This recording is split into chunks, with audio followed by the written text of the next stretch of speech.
Halo semua, selamat datang di podcast Kasih Tahu. Podcast yang akan memberikan informasi menarik di sekitar kita. Nah, podcast Kasih Tahu ini adalah podcast lokal di Kutai Timur yang diinisiasi oleh anak-anak muda di Kutai Timur. Nah, untuk debut pertama kali dan episode pertama kita ingin kasih tahu kalian semua mengenai sejarah pers atau sejarah pemberitaan atau pewartaan di Kabupaten Kutai Timur ini. Nah, kita tahu kan Kabupaten Kutai Timur ini kabupaten yang sangat luas dan juga telah berdiri sejak tahun 99. Dan sejak tahun itu juga tentunya pemberitaan sudah mulai ada di kabupaten ini. Nah, untuk episode pertama ini kita langsung hadirkan narasumber yang bisa memberi informasi lebih tepat tentang sejarah pers yang ada di Kutai Timur itu sendiri. Nah, sudah hadir bersama kita di studio ini Pak Wardi, Ketua PWI Kabupaten Kutai Timur terpilih ya Pak ya, tahun 2023. Halo Pak, apa kabar? Alhamdulillah sehat. Alhamdulillah sehat, Nay. Selamat siang semuanya. Iya, dan selamat datang Pak di podcast perdana ini. Namanya memang agak aneh Pak ya, kasih tahu ya, tapi sesimpel sebenarnya kita pengen ngasih tahu orang-orang tentang informasi-informasi di sekitar kita. Iya. Nah, kita mau mulai debut ini dengan memberi informasi tentang pemberitaan yang ada di Kutai Timur. Ya. Kalau kita lihat kan Pak, sekarang pemberitaan itu sudah mulai maju banget. Ya. Kayak sekarang kita podcast. Kalau dulu kan mungkin belum ada ya, radio aja mungkin. Dan sekarang penyebaran informasi bisa melalui banyak hal, bisa pakai media sosial dan sebagainya. Ya. Boleh dong Pak kasih tahu kita pertama kali pewartaan di Kutai Timur itu seperti apa sih Pak? Ya, terima kasih Saudara Edwin. Memang seiringnya dengan pembentukan Kabupaten Kutai Timur tahun 1999 lalu, sebenarnya untuk pemberitaan di Kutai Timur waktu itu belum ada kabupaten, itu kan Sangatta namanya kan. Sangatta pun itu tuh waktu itu masih desa, masih ikut Bontang. Oke. Nah, ikut Bontang. Karena ada pemekaran dari wilayah Kutai waktu itu tahun 1999 dibentuklah Kabupaten Kutai Timur. Nah, seiring dengan itu pemberitaan tentang Kutai Timur itu semakin gencar di media massa. Waktu itu masih media cetak, belum ada online, belum ada podcast. Paling radio pun radio RRI. RRI Pak ya? RRI Samarinda. Oke. Belum ada RRI, belum di RPD belum ada. Radio GBB belum ada waktu itu. Nah, itu media luar saja dulu waktu itu. Yang memberitakan tentang Kutai Timur. Nah, setelah kabupaten terbentuk, itu masih dari luar semua, belum ada media lokal. Terus selang beberapa tahun setelah Pak Awang jadi gubernur definitif tahun 2021, itu pun belum ada media lokal. Nah, seiring waktu itu dibentuklah RPD waktu itu, Radio Pemerintah Daerah Kutai Timur. Oh, jadi radio yang pertama kali berdiri sebelum media-media lokal yang lain Pak ya? Sebelum media lokal. Oke. Nah, terus ada juga GWP. GWP sama RPD. Itu saja dulu radio yang media yang memberitakan tentang Kutai Timur. Oh, saya dulu menjadi bagian dari RPD jadi bangga sih Pak ya, karena ternyata RPD yang mewartakan. Kalau media kan tadi Bapak bilang media cetak nih. Apa tuh media cetak pertama Pak? Media cetak itu dulu ada Kaltim Pos. Kaltim Pos. Oke. Dulu waktu itu namanya masih Manuntung. Nah, terus berubah jadi nama Kaltim Pos. Terus ada Suara Kaltim. Suara. Oke. Suara Kaltim. Dua itu aja dulu berita yang media massa yang besar di Kaltim. Terus berapa tahun lagi muncul Tribun Kaltim. Oke. Ada Samarinda Pos tapi kan terbatas di Samarinda saja, belum sampai ke Kutai Timur. Yang pemberitaan di Kutai Timur yaitu Suara Kaltim, Kaltim Pos. Nah, terus muncul Tribun Kaltim. Nah, itu sudah persaingan media sudah mulai ya walaupun media cetak ada 3 besar itu ya sudah mulai ketat lah antar media pemberitaan. Yang membuka tapak pewartaan selain radio pertama kali berarti radio terus kemudian Manuntung tadi itu Pak ya, Kaltim Pos sekarang. Ya, Kaltim Pos sama Suara Kaltim. Pak, ini kan kalau sekarang kita buat berita misalkan karena saya juga kebetulan wartawan Pak, jadi buat media buat berita bisa langsung kirim ke redaksi pakai WhatsApp. Ya. Nah, kalau dulu di tahun-tahun itu gimana Pak caranya bisa mengirimkan pemberitaan Kalau itu? tahun 90 itu sudah agak canggih waktu itu kan. Pakai email. Email, oke. Pakai email bisa. Terus di Kaltim Pos sama Surokaltim waktu itu sudah pakai jaringan satelit. Sudah bisa pakai waktu itu. Nah, ada kode khusus untuk mengirim itu, jadi bisa cepat ngirimnya pemberitaan. Itu di kondisi Sangatta itu kayak apa kotanya Pak? Nah, Bisa Sangatta itu waktu itu ya di Jalan Sudarso itu sudah 2 jalur begini ya. Tapi kan bukan mulus seperti sekarang. Masih jalannya ya masih berdebu lah. Dan waktu itu Bapak wartawannya berapa orang di Itu Sangatta? waktu itu wartawan di Sangatta itu cuman saya, almarhum Pak Johan, Hamka. Oh, almarhum Pak Johan, Ya. Pak ya? Luar biasa. Itu bertiga. Bertiga itu Pak? Bertiga kami. Di satu media yang sama atau berbeda-beda? Itu Hamka di Kaltim Pos, terus saya sama almarhum Pak Johan di Surakaltim. Oke, yang Pak Hamka ini sampai sekarang masih ada? Sekarang Pak Hamka sudah pensiun. Sudah di Samarinda Pak ya sudah. Di Sangatta juga. Di Sangatta juga. Sangatta sekarang masih. Oke. Nah, itu. Kan ini tadi Bapak bilang kirim lewat email atau pakai kode satelit dan segala macam. Itu dilakukan kayak apa skemanya Pak? Maksudnya pagi mencari berita, kemudian menulisnya sampai nanti mengirim email itu kan effort banget itu Pak. Itu memang kalau pagi itu kita tidak pernah di kantor. Pagi sampai jam 3 itu kita di lapangan terus. Nggak pernah. Nanti setelah asar jam 4 itu sudah mulai nulis berita itu. Nulis berita sampai malam tuh. Sampai malam sampai terus jam 10, paling lambat jam 11 itu sudah harus terkirim semua tuh berita. Itu email pakai jaringan internet sendiri berarti Pak? Terus sendiri. Itu. Di zaman itu susah atau gimana koneksinya Pak? Ya kalau pas ada gangguan cuaca ya kadang-kadang bisa trouble juga. Jadi kalau kirim hari ini terbitnya kapan? Besoknya. Pokoknya kalau malam terbit, besok malam bikin berita, besok sudah terbit tuh di media cetak. Dengan kondisi cuma ada 3 wartawan, pemberitaan waktu itu pasti masif banget juga kan Pak? Iya. Gimana Pak rasanya mengerjakan sendirian dan itu cetak lagi kan? Dan itu kalau di daerah sih mungkin nggak terasa ya. Kalau di Sangatta nggak terasa. Kalau yang terasa mungkin di redaksi di Samarinda tuh Balikpapan. Nah kan di Kaltim Pos itu redaksinya di Balikpapan. Di Samarinda ada juga redaksi. Nah kalau di Surakaltim di Samarinda redaksinya.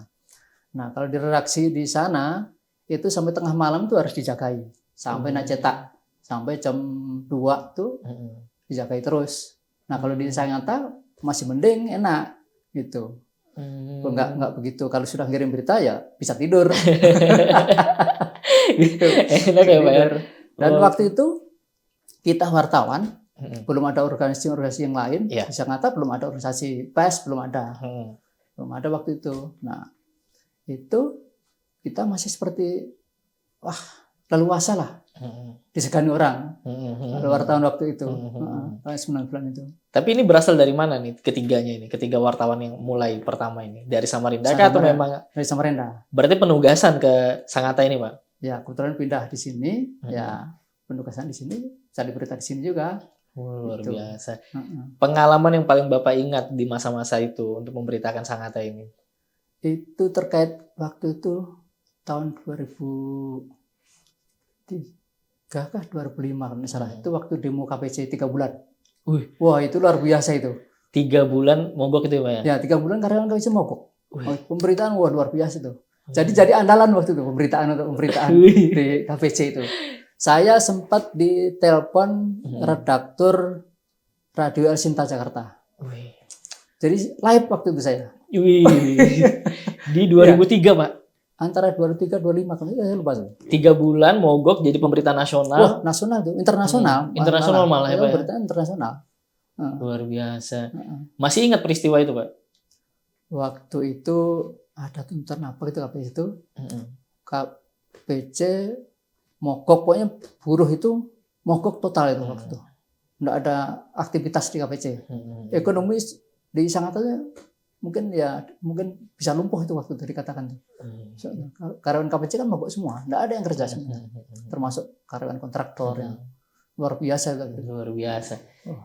Nah kalau sekarang kan Pak, dapur redaksi sudah bermacam-macam. Kita ada desk-desk tertentu gitu. Nah kalau di waktu itu sudah menggunakan itu nggak Pak? Ya kalau di redaksinya tetap menggunakan. Kalau di Sangatta di daerah, wartawan di daerah harus bisa semuanya. Mulai dari berita kriminal, berita pembangunan, berita ekonomi, olahraga, nah, itu harus bisa semua. Berarti satu hari Bapak bisa nulis berapa berita di masa itu? Itu minimal 7 berita. 7 berita? Ya, 7 berita harus selesai. Satu halaman itu, untuk ngisi satu halaman harus selesai. Luar biasa. Itu. Jadi bertiga itu, nah itu kan rentang 99, 2003 tadi Bapak bilang. Sampai pada akhirnya wartawan mulai perlahan ada banyak di Sangatta itu kapan tepatnya Pak? Itu sekitar tahun 2010-an baru ada. Lama juga Pak? Lama. Ya? Memang waktu itu ada juga tahun 2003 itu sudah mulai ada. Ada Pak Adi Zakaria. Oh Pak Adi Zakaria ya. Zakaria. Bang Adi. Terus Pak Sabudin. Ya. Itu ada. Legend-legend semua ini disebut nih. Ya. Terus almarhum Robert Effendi. Oh, saya mungkin nggak terlalu tahu. Robert Effendi itu Kaltim Post dulu. Itu baru itu dulu. Nah, setelah itu tahun 2010 ke sini itu semakin banyak sudah. Makin banyak berita ada. Safari Post masuk sini. Terus ada teman-teman bikin juga media cetak lokal waktu. Apa Pak media cetak lokal namanya? Medianya waktu itu namanya tabloid debat almarhum Robert. Sekarang nggak jejak-jejaknya nggak kelihatan juga. Nggak ada lagi sekarang. Nggak ada lagi Pak. Itu keren loh Pak, bisa media cetak lokal. Ya. Debat namanya. Debat namanya tabloid debat namanya. Keren banget ya. Nah itu setelah itu nggak ada media lokal cetak lainnya tuh. Nggak ada. Nah terus tahun 2000 berapa muncul online itu?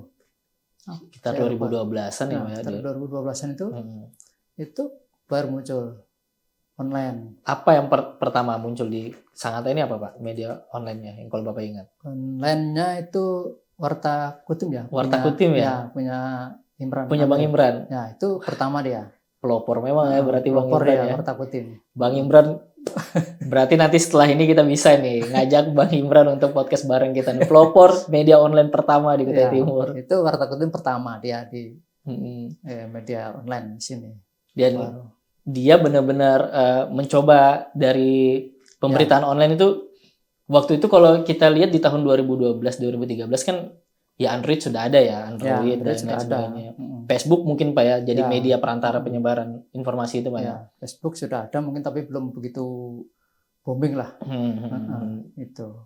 Luar biasa banget. Nah, Pak, tantangan paling besarnya Pak untuk mewartakan Sangatta atau Kutai Timur di masa-masa itu. Karena kan kita tahu pertama pemberitaan pasti seputar wilayah Sangatta yang paling dominan gitu. Tapi kan kita ada 18 kecamatan di zaman itu dengan kondisi terbatas dan sebagainya, itu gimana Pak?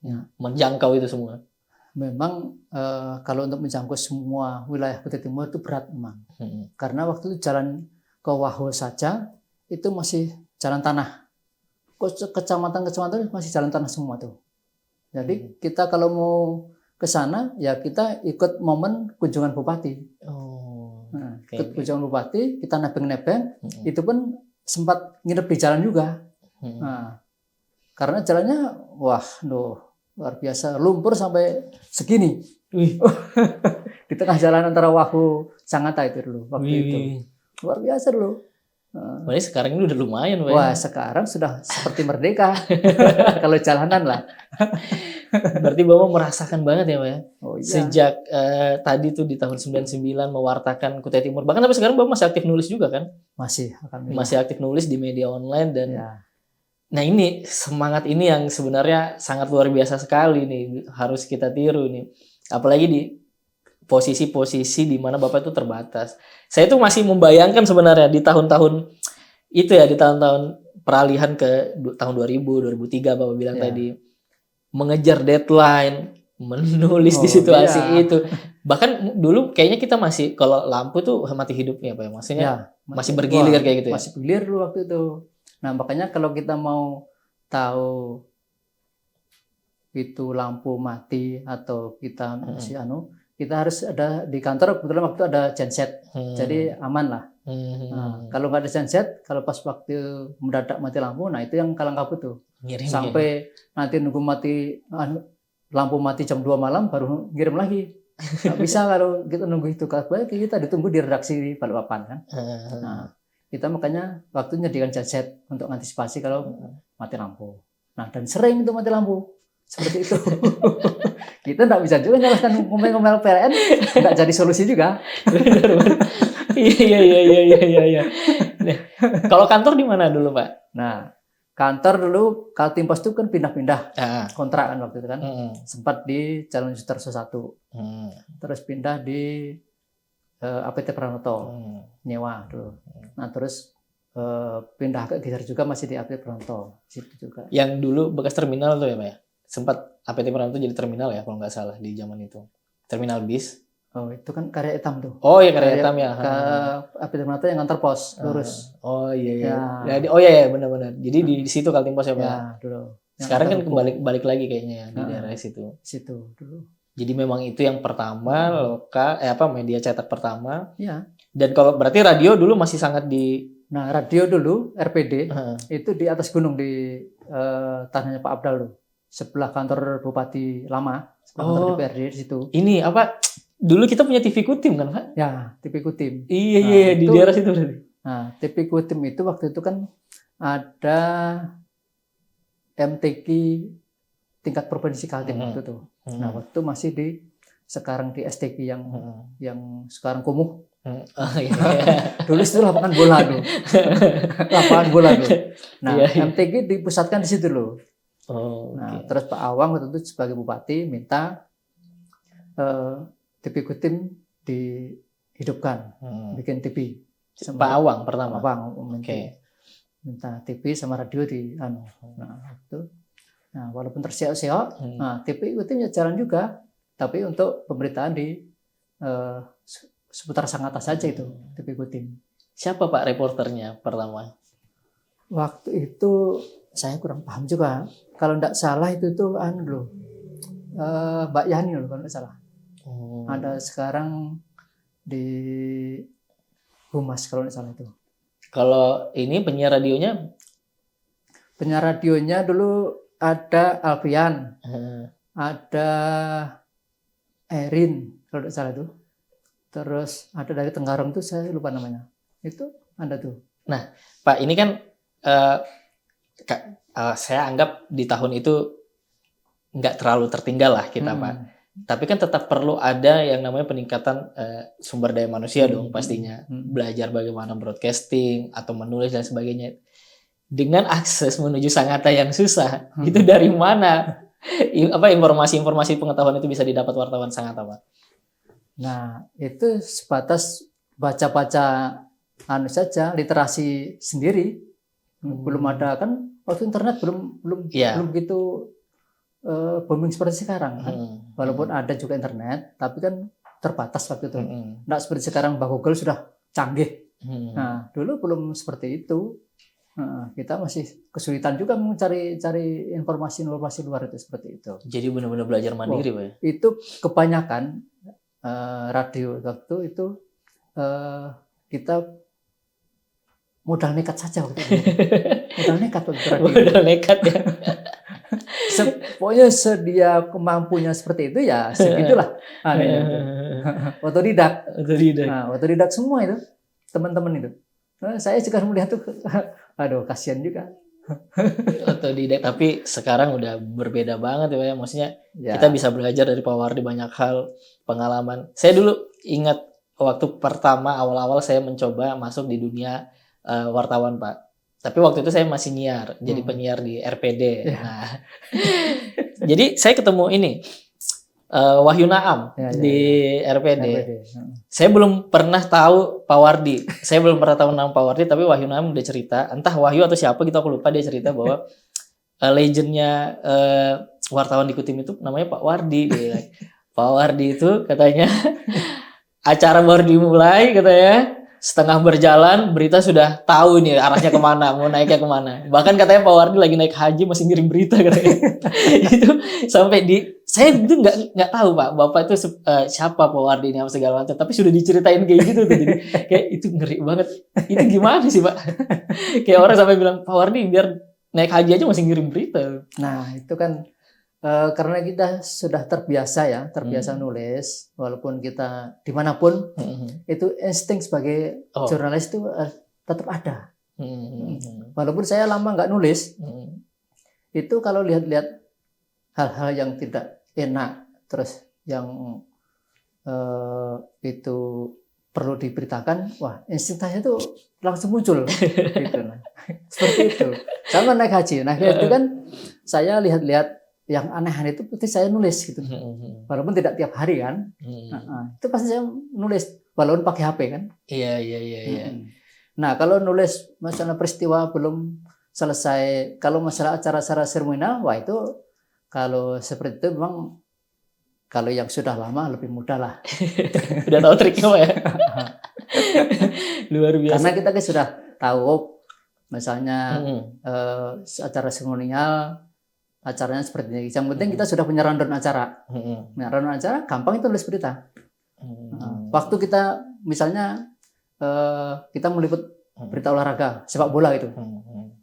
Sepak bola, saya bisa nulis beritanya sebelum pertandingan selesai. Nah, itu bisa diprediksi kan. Tinggal nanti ngetiknya itu siapa yang golnya kan, menit keberapa, pemainnya siapa. Itu saja kan, pemain sudah ada semuanya nama-namanya kan. Benar. Nah, itu. Nah, oh ya Pak, saya terlewat nih. Kalau tadi kan mengirim berita bisa email, kemudian tadi ada satelit segala macam. Tapi kan pemberitaan nggak lengkap kalau nggak ada fotonya Pak, dokumentasi. Di zaman itu apa toolsnya Pak untuk foto? Nah, foto waktu itu kan sudah ada BBM ya. Oh, pakai kamera HP BBM ya? Kamera HP BBM itu salah satu solusinya itu. Nah, kalau foto yang manual itu harus kita scan. Nah, scan, kirim lewat email. Itu udah pakai kamera di zaman itu ya Pak ya, untuk yang cetak ya. Ya, itu pakai itu. Scan. Nah, kalau pakai yang HP BBM masih bisa. Pernah dulu zaman bupatinya Pak Isran. Pak Isran tuh waktu itu ada acara di daerah Sumatera. Kebetulan saya punya kontak ajudan pribadi Mbak Leni waktu itu kan. Saya minta aja acaranya di sana pakai BBM. Foto pakai BBM, beritanya sudah singkat aja. Besoknya terbit, Pak Isran bingung juga. Langsung ada ya. Kok cepet betul nih beritanya gitu. Luar biasa. Nah, itu wartawan-wartawan senior tuh udah tahu tuh trik-triknya gimana caranya membuat berita yang cepat dan tepat ya, lebih utama. Nah, ngontrolnya gimana Pak? Kalau sekarang kan oke lah, sekarang kita ada PWI, ada organisasi profesi lain yang khusus memang bisa fungsinya bisa sebagai mengontrol bahwa ini pemberitaannya nggak tepat, ini salah. Kalau di zaman itu gimana mengontrol pemberitaan yang beredar? Ya, karena waktu itu belum ada organisasi seperti itu di Sangatta. Ya, kita harus bisa kontrol sendiri. Nggak bisa kita ngandalkan orang lain gitu. Nah, makanya di teknik penulisan di pemberitaan itu 5W 1H plus 1S. Apa itu Pak? Safety. Nah, itu harus wajib itu. 5W 1H plus S, safety. Safety itu wajib itu. Nah, itu kita sendiri harus ngontrolnya sendiri. Nah, itu. Jadi benar-benar cek itu berulang terus ya Pak, cek ulang itu. Terus segala macam. Kebetulan kan saya di Samarinda sudah lama juga terjun di wartawan, jadi kan hal-hal seperti itu sudah diajarkan di redaksi kan. Jadi kita sudah safety lah kalau diterjunkan di lapangan sudah aman lah itu. Nah, yang saya sayangkan itu kan sekarang yang teman-teman wartawan muda itu kan, nah itu yang belum ada safety-nya, itu yang belum ada. Kadang-kadang itu yang bahaya. Apalagi kalau kita nulis masalah berita kasus, nah kalau nggak ada safety itu bisa digugat orang. Nah, saya pernah dulu digugat orang waktu di Samarinda. Pemberitaan apa itu Pak kalau boleh tahu? Pemberitaan masalah kasus juga masalah tanah. Itu memang kalau tanah itu rawan tuh, paling rawan tuh. Oke. Nah, itu kita harus benar-benar check and recheck. Nah, itu bahasanya itu menyinggung orang atau tidak, seperti itu.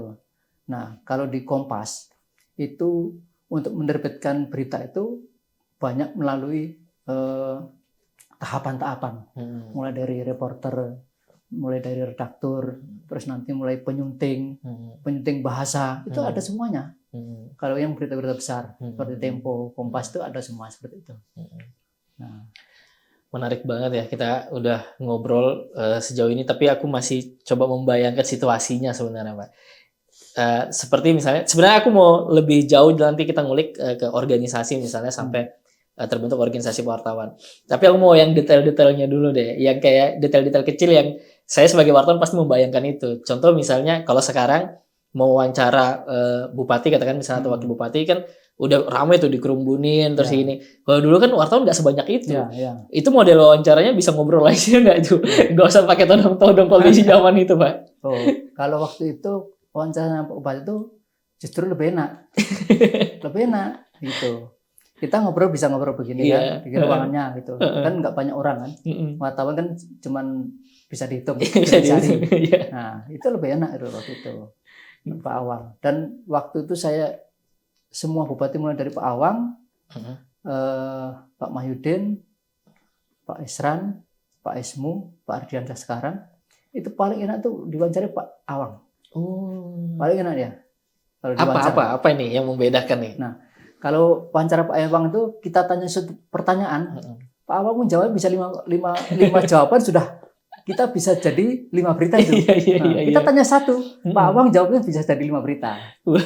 Berarti Pak Awang ini emang suka mengeksplor, Pak ya? Suka mengeksplor Pak Awang itu. Itu. Di antara yang narasumber lain ya. Ya, narasumber lain memang gitu. Jadi di zaman itu karena tadi wartawan bisa dihitung, model wawancara tuh bisa ngobrol aja, santai gitu, Pak. Ngobrol santai. Itu enggak kayak kalau sekarang kan kita iya, dan bisa diskusi sama Pak Awang bisa diskusi karena gini, kalau kita jadi wartawan, kalau wawancara sama orang tuh sebelum wawancara kita harus baca dulu. Iya. Baca dulu apa yang akan kita tanyakan. Misalnya taruhlah kita masalah tanya kepada Pak Awang tentang agribisnis, difokuskan dengan kelapa sawit misalkan. Nah, kita harus tahu kelapa sawit itu modelnya seperti apa. Nah, terus turunan kelapa sawit itu apa saja produksinya. Nah, terus Kotim itu berapa luasannya. Kita harus belajar semua itu tentang kelapa sawit, tentang agribisnis kita harus belajar pemasarannya bagaimana. Walaupun kita tidak mendetail gitu kan. Nah, kita jadi diskusi itu enak. Gitu, nyambung gitu nah. Makanya yang lemahnya teman-teman wartawan sekarang itu di situ. Kurang literasi. Padahal menulis informasi, Pak ya. Loh, padahal menulis informasi itu penting itu. Wartawan itu memang harus literasi, itu penting. Nah, kalau tidak kita ketinggalan. Betul. Apalagi di masa itu sulit banget mendapatkan literasi. Itu susah itu. Ya udah bisa sampai sejauh itu ya, luar biasa. Kita belajarnya lewat buku saja waktu itu. Iya, benar. Sekarang kayaknya Google, Pak ya. Google sekarang. Sekarang Google. Sekarang dengan teknologi yang mudah, canggih, sebenarnya kita tidak kesulitan untuk cari informasi. Apalagi kalau mau wawancara sama narasumber, itu kita lebih menguasai sebenarnya. Karena semua ada di informasi di Google. Betul banget. Dulu pasti sangat sulit, terbatas, dan banyak hal. Makanya dulu waktu di radio itu, teman-teman kalau mau terjun lapangan, saya bilang sebelum terjun lapangan, bilang sama saya dulu apa yang mau ditanyakan ke narasumber. Saya bekali dulu semua, supaya tidak kalau misalnya narasumber tanya balik, tidak gelagapan. Seperti itu. Nah, kadang teman-teman nggak begitu kan? Apa maksudnya seperti itu? Nah, itu.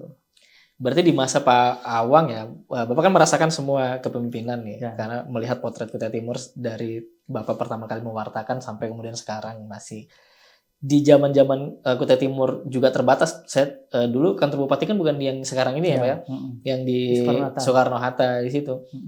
Itu model-model mencari narasumber misalnya, kalau sekarang kan kita tunggu ada kegiatan-kegiatan seremonial baru bisa wawancara bupati. Kadang kalau misalnya mau ke ruangan aja kita masih harus pakai banyak perantara. Kalau di zaman itu bisa langsung aja gitu Bisa wartawan. bisa langsung ke ruangan Pak Awang enak.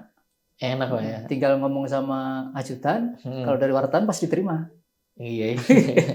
Itu enaknya dulu gitu, karena kan wartawan belum banyak kan waktu itu.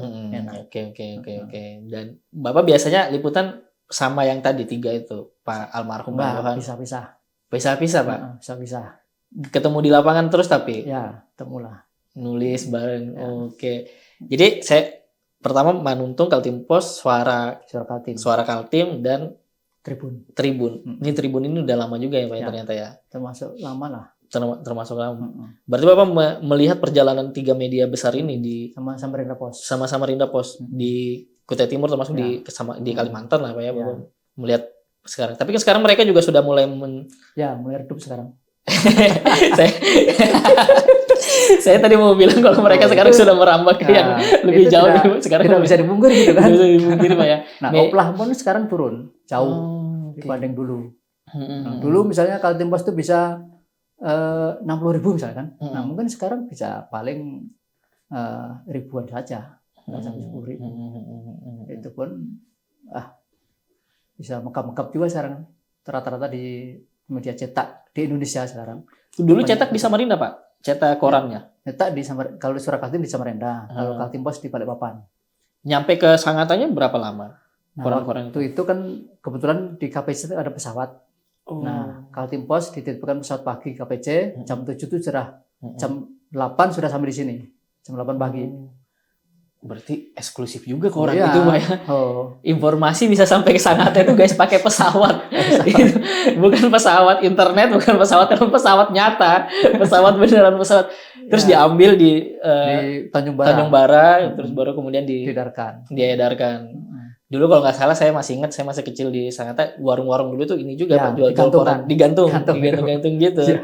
Dijual eceran. Nah, sekarang udah kayaknya sudah nggak ada lagi, nggak kelihatan lah. Nggak kelihatan. Karena dulu saya kalau beli ini anak-anak zaman dulu kan ini Pak ada buku gitar yang ada lagu-lagu, ada kunci-kunci gitarnya yang sampulnya cewek-cewek seksi biasanya. Itu kita beli. Dulu kan kita nggak ada tuh yang cari di Google kunci gitarnya pasti pakai itu. Nah, itu pasti ada itu media-media cetak. Majalah biasa banyak tuh. Majalah juga, emang nggak tertarik sih sebenarnya dulu ngelihat koran sampai sekarang. Nah, berangsur nih Pak kita ngelihat kalau dulu mungkin belum terorganisir dengan tadi nama-nama tokoh-tokoh yang Bapak sebut. Sebelum nanti pada akhirnya kita ngomongin soal organisasi, saya ingin tahu banget ada nggak sih sebenarnya satu tokoh yang berpengaruh yang membuat pewartaan di Kutai Timur itu menjadi mudah atau menarik gitu. Maksudnya satu tokoh ini penting bagi sejarah pewartaan di Kutim. Kalau di sini nggak ada sih, sangat ada. Nggak ada Pak ya. Pelopor yang dia mulai. Mungkin Bapak berarti ya. Jangan Bapak ini yang juga. Sekarang sudah jadi legend di Kutai Timur ya Pak ya. Berarti kalau dihitung angkatan Bapak ini yang sekarang masih menulis masih tinggal Bapak yang masih tinggal saya aja. Kalau Hamka sekarang sudah nggak aktif ya. Tapi Bapak masih komunikasi sama beliau. Komunikasi lah. Nah Pak, kita sekarang beranjak ke ini organisasi profesi. Sejak kapan Pak organisasi profesi akhirnya muncul? Terutama profesi wartawan. Ya, dulu kan masih terbatas ya teman-teman wartawan kan. Dulu ada Solidaritas Jurnalistik Kutai Timur. Solidaritas Jurnalistik Kutai Timur, oke. SJK. Nah, tahun berapa Pak? Tahun 2009 atau 2010 kalau salah itu. Itu lama ya. Kebetulan saya juga yang bentuk waktu itu. Berarti memang beliau adalah tokohnya guys. Tokoh penting wartawan di Kutai Timur. Saya waktu itu sama almarhum Marco Dandi, wartawan Samarinda Pos. Terus sama Pak Adi Zakaria. Bertiga itu. Nah, karena personil masih terbatas ya kami bertiga. Ketua Sekretaris Bendahara. Apa tujuannya waktu itu Pak mau membuat itu tuh kenapa? Nah, karena peristiwanya apa itu? Karena belum ada organisasi PWI dan tidak bisa dibentuk juga waktu itu kan belum ada. Nah, kita bentuk aja semau kita karena tidak ada orang kan. Kita pengen ya lebih eksis lah dengan melalui organisasi kan. Nah, kalau ada organisasi kita kemana-mana ya mau mengadakan kegiatan atas nama organisasi kan enak. Nah, sempat waktu dengan SJK waktu itu kita sempat mengadakan pelatihan juga ke anak sekolah. Anak sekolah. Terus sempat mengadakan kursus bahasa Inggris. Ya. Jarang-jarang ya. Iya, kita mengadakan kursus bahasa Inggris. Nah, kerjasama dengan Dinas Pendidikan. Nah, gitu tuh. Waktu itu masih zaman Pak Redasel waktu itu Pak Buhori. Sekarang dosen Unmul. Pak Buhori. Itu kita kerjasama dengan Dinas Pendidikan, kerjasama dengan SMP Negeri 1. Nah, kebetulan di SMP Negeri 1 itu ada lab komputer. Dulu yang paling maju. Nah, itu paling maju kan. Nah, kita kerjasama dengan itu. Kalau kursus bahasa Inggris di situ, pakai ini. Iya, headset yang gede-gede banget itu Pak ya. Itu kursus bahasa Inggris itu. Setahun kursus bahasa Inggris waktu itu. Teman-teman. Dan SJK di tahun itu memulai debutnya dengan kegiatan-kegiatan itu, kemudian beranjak setelah itu jadi apa SJK itu Pak? Bubar, nggak ada lagi, sudah orangnya sudah habis semua kan. Apalagi yang terbentuk organisasi? Terus waktu itu teman-teman ada Pak Robert almarhum, terus ada Pak Saprudin, Pak Ipan, terus ada teman-teman yang lain membentuk PWI. Membentuk PWI waktu itu tahun 2015 kalau nggak salah. Itu karena personil waktu itu belum cukup, nggak bisa. Kebetulan kan untuk persyaratan membentuk PWI itu harus ada anggota biasa 5 orang minimal. Nah, waktu itu kan yang ada di tim cuma saya sama almarhum Pak Johan yang anggota PWI biasa. Nah, terus waktu itu teman-teman nelpon saya, kita ngumpul-ngumpul bentuk PWI. Saya bilang nggak bisa dibentuk PWI karena persyaratan tidak mencukupi. Nah, itu. Terus tapi teman-teman nekat, termasuk Ipan, terus Adi Sakaria, almarhum Robert, bentuklah PWI. Cuman saya nggak mau dilibatkan karena saya sudah tahu itu salah. Oke. Nah, tetap bentuk PWI, mereka bikin berita acara untuk PWI, terus kirimlah ke PWI provinsi. Nah, sebelum teman bikin berita acara ke PWI, saya teleponlah sekretaris PWI provinsi sama ketua kan. Siapa dulu Pak? Masih ingat? Ketuanya waktu itu Pak Maturidi, Ketua PWI Provinsi Kaltim, sekretarisnya Pak Inton Iswan. Saya telepon, nah itu teman-teman bentuk PWI ini. Saya bilang, saya nggak ikut terlibat, cuman saya ngasih tahu saja seperti itu. Nah, tidak lama itu berita acara sampai di Samarinda. Terus nggak lama kemudian dibalas sama pengurus PWI Provinsi. Dibalas kemudian lewat saya juga. Loh. Oke. Nah, saya juga bahwa itu yang dibentuk PWI di Sangatta tidak diakui. Nggak disuruh syarat-syaratnya apa gitu dikasih tahu? Sudah dikasih tahu semua. Untuk PWI itu syaratnya ini. Nah, kalau bisa disarankan oleh provinsi, Kodim sama Bontang digabung jadi satu untuk PWI. Karena di Bontang ada 3 orang, di Sangatta ada 2 orang, saya sama almarhum Pak Johan. Cuman kalau waktu itu mau dibentuk jadi satu, itu repot juga koordinasinya. Karena dua kabupaten kan. Iya. Berarti siapa yang duluan terbentuk PWI kita atau di Bontang Pak? Di Bontang kayaknya.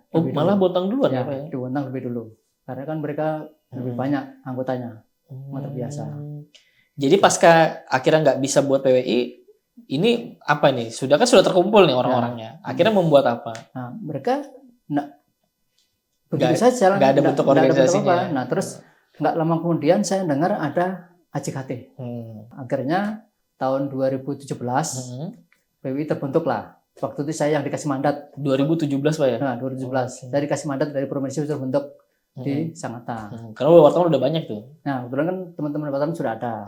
Nah, saya waktu itu Pak Saprudin, Pak Adi Sakaria, terus Joni, terus Bonar, terus almarhum Robert, itu kan cukup sudah waktu itu kan. Itu anggota biasa semua sudah Pak ya? Biasa.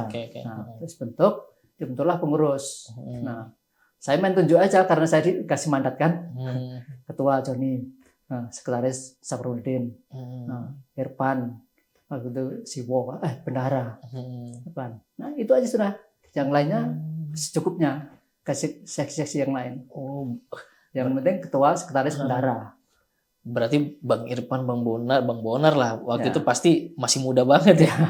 Dia mengawali pembentukan berarti ya? Joni, ketua pertama. Ketua pertama ya? Oh ya, Bang Joni, kemudian Bang, oke siap. Ya. 2017 Pak ya? Ya, 2017. Terus kemudian terus berapa tahun sih Pak? 3 tahun kemudian kan habis masa jabatan, 2020 itu habis kan, dibentuklah kepengurusan yang baru.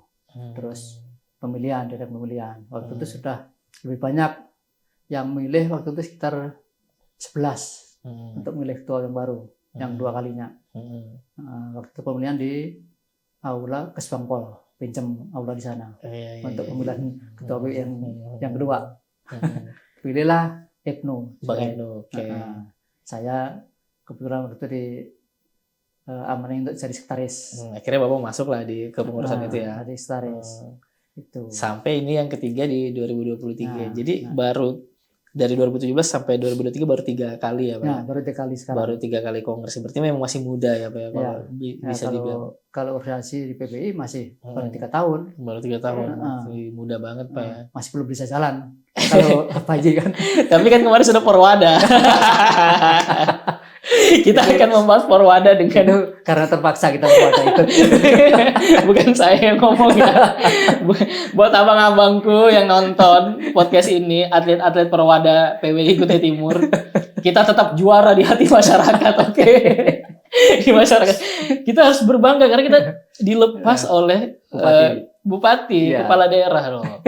Foto-foto kita akan saya simpan di sebagai kenangan terindah ya. Dan jangan lupa terus latihan karena itu penting. Pak, ini menarik nih Pak. Organisasi profesi PWI. Apakah PWI ini akan menaungi semua wartawan yang ada di Kutai Timur atau punya syarat-syarat tertentu? Ya, untuk menjadi anggota PWI dan itu sebenarnya rekomendasi dari redaksi masing-masing. Jadi tidak mensyaratkan, yang penting ada rekomendasi dari redaksi, terus disampaikan ke PWI Kutai Timur, nanti PWI Kutai Timur akan menyampaikan ke PWI provinsi. Itu saja, nggak sulit sebenarnya. Oke. Tapi ini apa yang membuat PWI ini menjadi penting Pak? Kenapa sih kita harus ikut organisasi profesi? Kalau Bapak lihat perjalanan Bapak sejak tadi ya mengawali pewartaan di Sangatta sampai di tahun sekarang, kenapa PWI menjadi penting harus dibentuk dan harus masuk ke situ? Ya, begini, kalau kita melihat sejarah PWI, itu kan PWI ini dibentuk hampir dengan usia Republik. Ya. Kan dibentuk pertama kali sekitar tahun 46 Pak ya? 46 atau 45 kalau salah itu. Karena saya ingat di Solo itu. Ulang tahun PWI itu sama dengan ulang tahun saya soalnya. Iya. Makanya saya tanggal 9 Februari. Itu sama dengan anak saya itu. Kita ini media banget coy. Jadi PWI ulang tahun, kita ulang tahun juga. Terus anak saya yang terakhir lahirnya 9 Februari juga. Oke. Dan memang mengawali kemerdekaan ya Pak, tua banget ya Pak. Ya, itu. Terus makanya kenapa di Solo itu walaupun di kota atau kabupaten ya, dia disebut cabang juga, bukan kabupaten. Karena dia tempat lahirnya PWI. Seperti itu. Nah, PWI ini organisasi profesi wartawan yang paling tua di Indonesia. Dan itu kalau organisasi wartawan di seluruh dunia, itu paling kalau ada apa-apa PWI yang dicari di Indonesia. Bukan organisasi lain, karena organisasi tertua nih. Dan SDM-nya PWI juga mumpuni. Teman-teman di pusat, apalagi pusat kan, itu sudah melanglang buana semua tuh. Apalagi ketua PWI sekarang, Bang Hendri Bangun itu saya kenal betul, dia dulu wartawan Kompas, wartawan olahraga dia. Beliau tuh, olahraga. Saya ikut terus tulisannya beliau dulu di Kompas. Wah, luar biasa, keliling dunia dia. Kalau ada bulu tangkis manapun, pasti dia ikut nulis bulu tangkis. Beliau itu. Dan selain dia jadi yang tertua, apa benefitnya kita harus PWI Pak? Nah, organisasi PWI ini dia kan ada rambu-rambunya juga kan. Mungkin saya nggak tahu kalau organisasi yang lain kan. Kita punya kode etik wartawan, terus punya ADRT yang jelas, terus punya pedoman penulisan, mulai pedoman tulisan tentang hukum, tentang ekonomi, tentang olahraga, tentang apalagi terkait dengan undang-undang perlindungan anak. Itu khusus menjadi perhatian PWI. Oke. Nah, itu karena perlindungan anak kan sangat penting. Kan ada undang-undangnya sendiri juga. Nah, itu PWI konsen masalah itu. Nah, makanya kalau setiap uji kompetensi wartawan UKW itu pasti diujikan itu tentang undang-undang perlindungan anak. Seperti itu. Kalau berarti PWI bisa menegur wartawan-wartawan kalau misalnya penulisannya mungkin melanggar kode etik atau tingkah laku, bisa Pak ya sebagai profesi? Ya, di PWI ini kan ada Dewan Kehormatan Wartawan di DKD. Dewan Kehormatan apa lupa satu. Itu yang menegur terkait dengan penulisan wartawan media.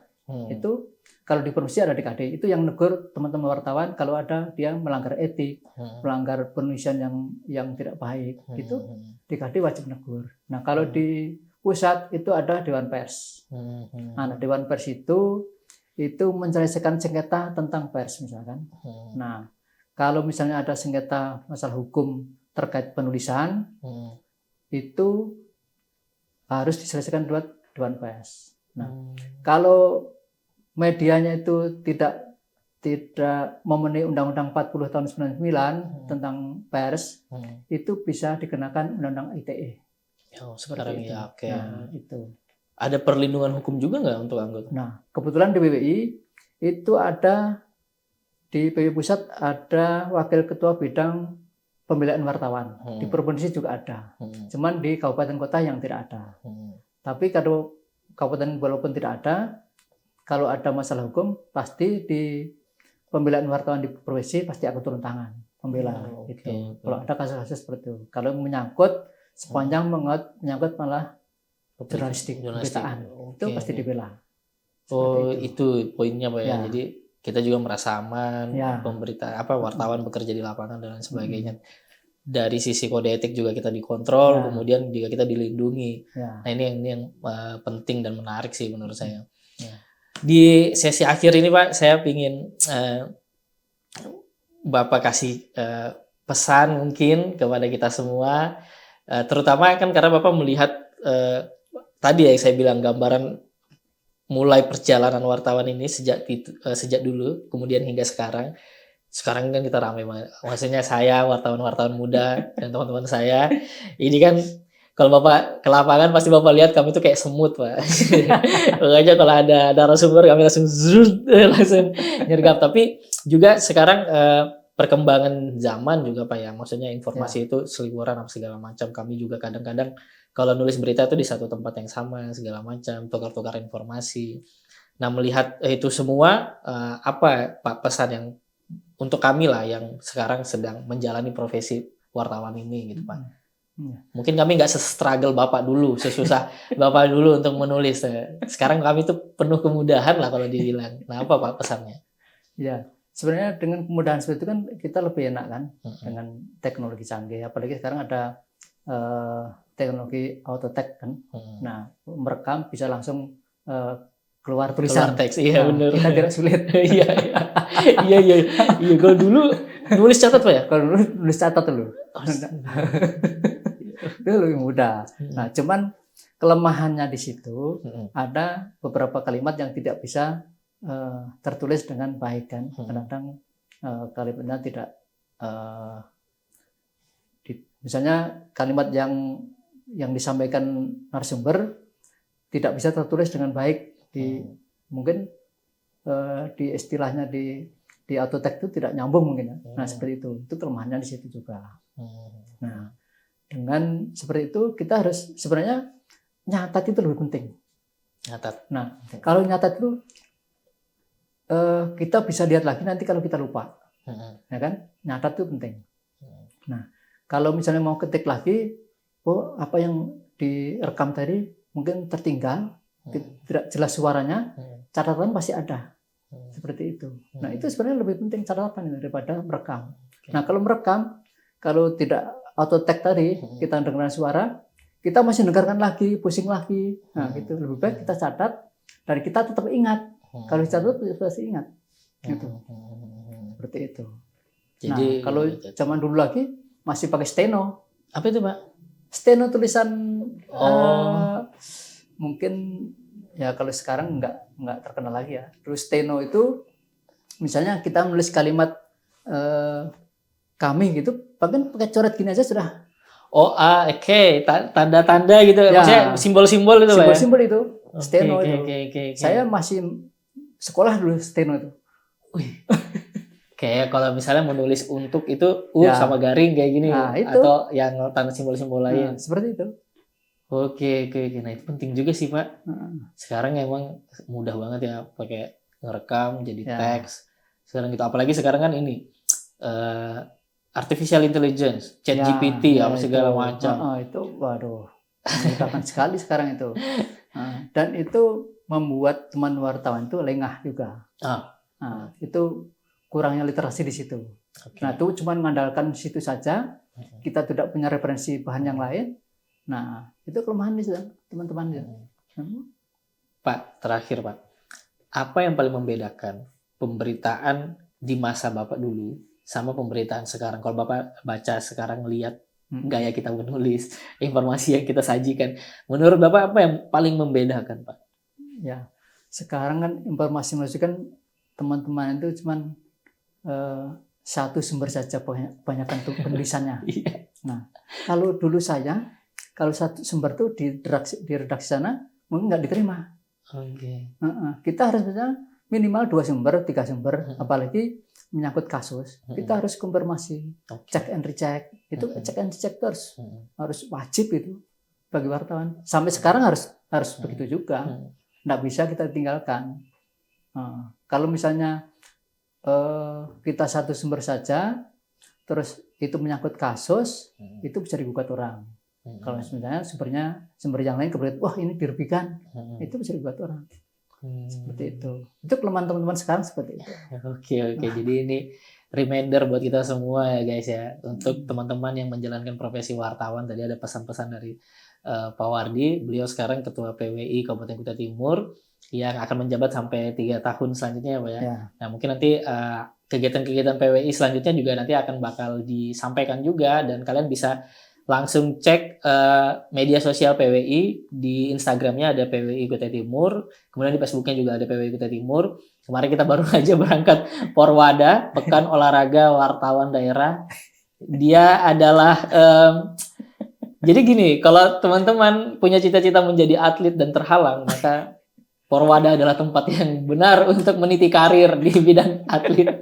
Saya ini loh Pak, sempat bangga karena saya pulang ke rumah, saya bilang bahwa saya atlet provinsi Pak. Karena saya dikirim sampai provinsi kan.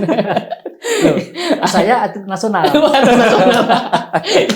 Jadi atlet nasional. Saya atlet nasional. Luar biasa. Peraih medali perunggu. Oh iya, bener. Pak Wardi ini fun fact ya. Jadi ada olahraga namanya bridge Pak ya? Bridge ini permainan kartu, saya juga masih baru mau belajar, dan beliau adalah peraih medali perunggu di nasional waktu itu. Lawan beratnya siapa Pak waktu itu? Lampung. Ini permainan bridge kartu ini sulit kah Pak untuk dipelajari? Sebenarnya nggak sulit sebenarnya. Nah, ini kalau misalnya teman-teman sering main kartu, cangkulan bilang kan, itu seperti itu.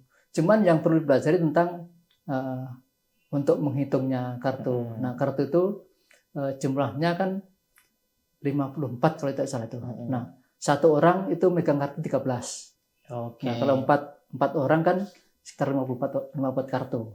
Nah, yang dihitung cuman as, king, jack, sama queen. Nah, makin penasaran kan tentang permainan ini, dan peluang atletnya besar sekali karena kalian bisa melihat atletnya sudah senior banget gitu, dan masih membuka peluang untuk atlet-atlet lainnya. Tapi syarat utamanya adalah bergabung di PWI dulu Pak ya. Dan itu peluang untuk Perwanas jadi atlet nasional besar sekali. Kayaknya saya tertarik nih untuk jadi meningkatkan tingkatan atlet saya di atlet nasional. Nah, terima kasih banyak Pak Wardi sudah mau hadir di studio kami yang sederhana ini, dan ini adalah debut pertama. Doakan podcast ini terus. Pesan untuk kami nih Pak, untuk podcast kami ini apa nih Pak? Ya, mudah-mudahan podcast ini jalan terus, ditingkatkan terus, baik peralatan, terus SDM dan teman-teman juga. Itu ya mungkin mulai awal enggak apa-apa sekarang kan. Kan lebih baik berbuat daripada tidak. Iya. Nah, itu. Selamat, mudah-mudahan sukses teman-teman semuanya.